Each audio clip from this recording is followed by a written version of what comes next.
Now, what's been the most significant outcome of this pandemic?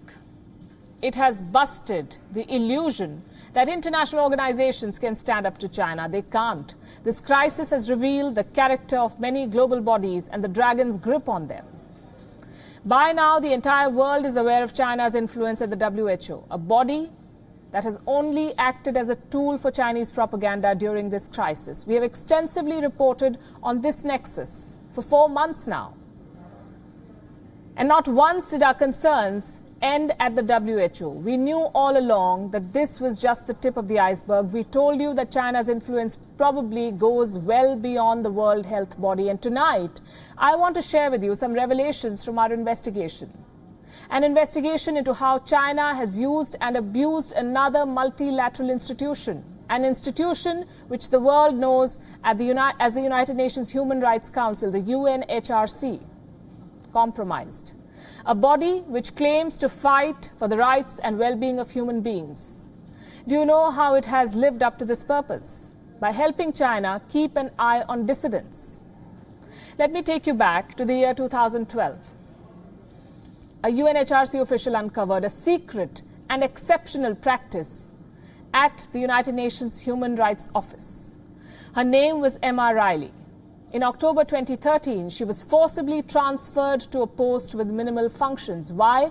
Because Emma Riley found out that the UN Human Rights Office was leaking names of Chinese activists to Beijing. Why? Because these activists were planning to attend sessions of the Human Rights Council. The Chinese regime did not want them to. So a mail was sent to the Human Rights Office by a certain Mr. Chen Kan, an official of the Chinese mission at the United Nations. This mail had the names of some activists attached. What was the purpose of this mail? Did it violate rules? We put these questions to the woman who blew the lid off China's machinations. We spoke to the whistleblower, Emma Riley. This is what she told us.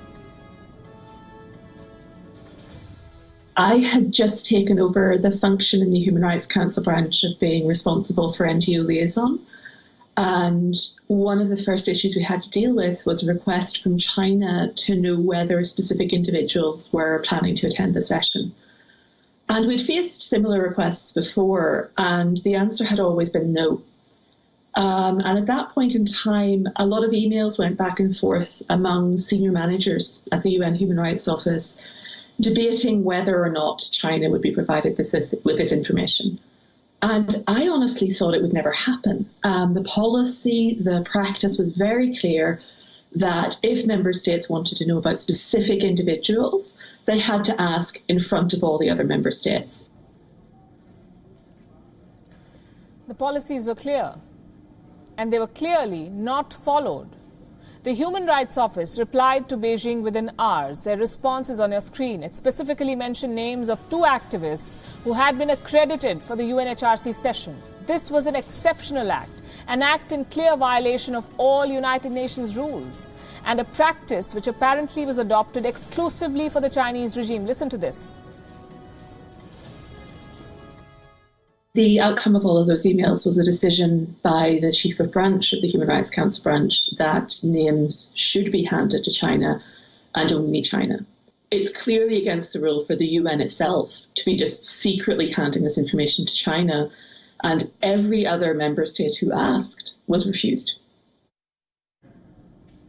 So China was given names of these dissidents. What difference did it make, you may ask? I'll tell you.